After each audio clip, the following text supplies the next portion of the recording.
সম্মানিত ভিউয়ার্স, আসসালামু আলাইকুম। তুশিবা স্টুডিও ড্রাইভার সিরিজের আরও একটি নতুন ভিডিওতে আপনাকে স্বাগতম।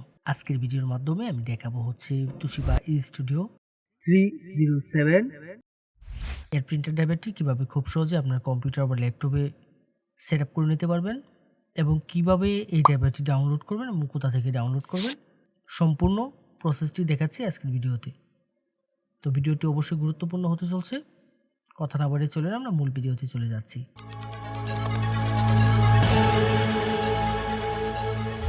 প্রথমে আমরা যে কাজটি করব, আমরা এই ড্রাইভারটি ডাউনলোড করে নেব।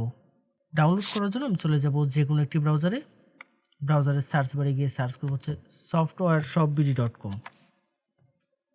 অবশ্য আমি ভিডিও ডেসক্রিপশনে ওয়েবসাইটের লিঙ্কটি দিয়ে দেব। softwareshopbd.com লিখে সার্চ করলে ঠিক এরকম একটা ইন্টারফেস আসবে এবং এখান থেকে আমি যে কাজটি করব, আমার কাঙ্ক্ষিত মডেলের যে ড্রাইভারটি রয়েছে সেটি আমি এখান থেকে ডাউনলোড করব। দেন এই সার্চ বারে চলে যাব, এখানে গিয়ে জাস্ট আমাদের যে কাঙ্ক্ষিত মডেলটি সেই মডেলটি এখানে সার্চ করব। দেন সার্চে ক্লিক করব। ক্লিক করলে আমার এই অ্যাভেলেবেল মডেলের প্রিন্টার ড্রাইভারটি চলে আসবে আমার সামনে। এখান থেকে আমি যে কাজটি করব, জাস্ট এই লিঙ্কের উপর ক্লিক করব। ক্লিক করলে এখানে বিস্তারিত সকল ইনফরমেশনগুলো দেখার একটি অপশন পেয়ে যাব। এখান থেকে সব কিছু আমরা একটু পড়ে দেখে নেব। আশা করব আপনারা সম্পূর্ণ বিষয়টি একটু ধৈর্য সহকারে পড়বেন এখানে নির্দেশিকাগুলো। দেন এখানে ডাউনলোডের জন্য দুটি লিঙ্ক পেয়ে যাবেন, যে কোনো একটি লিঙ্কের উপর ক্লিক করব। ক্লিক করলে ঠিক এরকম ইন্টারফেস আসবে আপনার সামনে। এখানে গুগল ড্রাইভে নিয়ে যাবে এবং দেন দুটি ফাইল একসাথে মাউস ড্র্যাগ করে সিলেক্ট করে ডাউনলোড করে নেব। এখানে একটি ফাইল পেয়ে যাবো হচ্ছে পাসওয়ার্ড আর একটি হচ্ছে ড্রাইভার। তো এখান থেকে ফাইলটা জাস্ট মাউসের রাইট বাটন ক্লিক করে ডাউনলোড করে নেব। দেন ডাউনলোড এনিওয়েতে ক্লিক করব। ক্লিক করে কিছুক্ষণ অপেক্ষা করতে হবে। কিছুক্ষণের মধ্যে ডাউনলোডটি শুরু হয়ে যাবে। ডাউনলোড করার পরে আমরা যে কাজটি করব, ফাইলটিকে ওপেন করে নেব। দেন এখান থেকে ওপেনে ক্লিক করব। ক্লিক করলে ঠিক এরকম একটা ইন্টারফেস আসবে আমার সামনে। রার ফাইল রয়েছে। রার ফাইলকে আমরা যখন আনজিপ করব, যে কোনো জিপ ফাইল বা রার ফাইলকে যখন আমরা এক্সট্রাক্ট করব, তার জন্য আমরা যে কাজটি করি, নর্মালি আমরা উইন্ডার ব্যবহার করে থাকি। যদি আপনার কম্পিউটারে উইন্ডারটি না ব্যবহার করা থাকে, অর্থাৎ উইন্ডারটি যদি ইনস্টল করা না থাকে, তাহলে যে কাজটি করবেন, আপনি উইন্ডারটি ইনস্টল করে নেবেন। এর জন্য ভিডিও ডেসক্রিপশন এবং আই বাটনে উইন্ডারের লিঙ্ক দিয়ে দেবো। আপনারা ওইখান থেকে গিয়ে জাস্ট উইন্ডারটি ইনস্টল করে নেবেন। দেন যে কাজটি করব, আমরা ফাইলটাকে ওপেন করব। উইন্ডারে যখন ফাইলটা ওপেন করব, ঠিক এরকম একটা ইন্টারফেস আসবে। এখান থেকে ক্লোজ করে দেবো। যাওয়ার পর ইন্টারফেসটা দেখতে ঠিক এরকম হবে। এখানে একটি ফাইল পেয়ে যাব হচ্ছে ড্রাইভার। এই ড্রাইভারে ক্লিক করব। ক্লিক করলে এখানে জাস্ট আমি ড্রাইভারটা পেয়ে যাব। তো এখানে আমার পাসওয়ার্ডটা দিতে হবে। আমি যেহেতু শুধু ড্রাইভারটা ডাউনলোড করছি, আমি এখানে পাসওয়ার্ডটি ডাউনলোড করে নিই। তো এখানে আপনারা যে কাজটি করবেন, আপনারা জাস্ট এই ডাউনলোড অপশনে গিয়ে এখান থেকে পাসওয়ার্ডটি ডাউনলোড করে নেবেন। তো দেন এখানে এই মডেলের যে ড্রাইভারটি রয়েছে, সেই ড্রাইভারে এখানে পাসওয়ার্ডটি আমি দিয়ে দিব। পাসওয়ার্ড দেওয়ার ক্ষেত্রে এখানে একটি অপশন পেয়ে যাবেন, এটি হচ্ছে শো পাসওয়ার্ড। এখানে যদি টিক মার্ক দেওয়া থাকে, তাহলে আমি এখানে কিবোর্ড থেকে যে পাসওয়ার্ডগুলো টাইপ করব সেগুলো এখানে শো করবে। আর যদি আমি এখান থেকে টিক মার্কটি যদি উঠিয়ে দিই, তাহলে এখানে কোনো পাসওয়ার্ড শো করবে না। এখানে পাসওয়ার্ডটা টাইপ করে দেবো। দেওয়ার পরে দেন ওকেতে ক্লিক করব।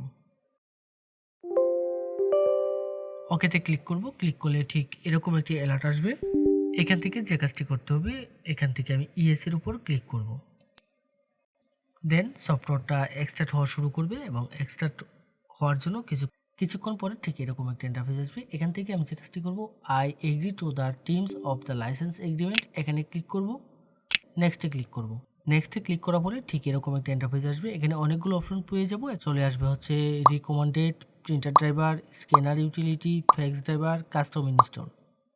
তো এখানে আসার পরে আমি যে কাজটি করব, রিকমেন্ডেডে ক্লিক করব। ক্লিক করলে ঠিক এরকম একটা ইন্টারফেস আসবে আপনাদের সামনে। এখান থেকে নেটওয়ার্ক লোকাল পোর্ট এবং আরেকটি অপশন পেয়ে যাব হচ্ছে ইউএসবি পোর্ট। তো এখান থেকে যদি কেউ নেটওয়ার্কে কানেকশন করতে চান, তাহলে নেটওয়ার্ক লোকাল পোর্ট সিলেক্ট করে দেবেন। আর যদি ইউএসবি কানেক্ট করতে চান, অর্থাৎ ড্রাইভারটি যদি ইউএসবি কানেকশনের মাধ্যমে কম্পিউটারে বা ল্যাপটপে সেট আপ করতে চান, তাহলে এখান থেকে ইউএসবি পোর্টটা সিলেক্ট করে দেব। তো আমি এখান থেকে ইউএসবি পোর্ট সিলেক্ট করব। সিলেক্ট করে দেন ইনস্টলে ক্লিক করব। ইনস্টলে ক্লিক করার পরে ঠিক এরকম একটি অপশন আসবে। এখান থেকে সিলেক্ট প্রিন্টার পোর্ট চলে আসবে। দেন এরকম একটা ইন্টারফেস আসবে। এখানে আমি যে কাজটি করব, আমি আমার প্রিন্টারটি সরাসরি কম্পিউটারের সাথে কানেকশন করে নেব। অবশ্যই ইউএসবিতে প্রিন্টারটি কানেকশন করে নেব এবং ইউএসবি কানেকশন করার ক্ষেত্রে আমি যে বিষয়টি লক্ষ্য রাখবো সেটি হচ্ছে আমার পিসি বা ল্যাপটপের যে ইউএসবি পোর্টগুলো বেশি শক্তিশালী সেই পোর্টগুলোর সাথে কানেক্ট করব। দেন ওকেতে ক্লিক করব। এখানে আসার পরে আমার আর কোনো কাজ করতে হবে না, আমার কিছুক্ষণের মধ্যেই আমার প্রিন্টার ড্রাইভারগুলো সেট আপ হয়ে যাবে।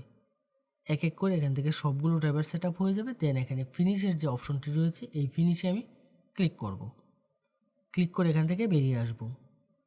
এখন আমি যে কাজটি করব, আমি এখান থেকে বেরিয়ে এসে আমি জাস্ট চেক করে দেখব আমার প্রিন্টার ড্রাইভারটি সেট আপ হয়েছে কিনা।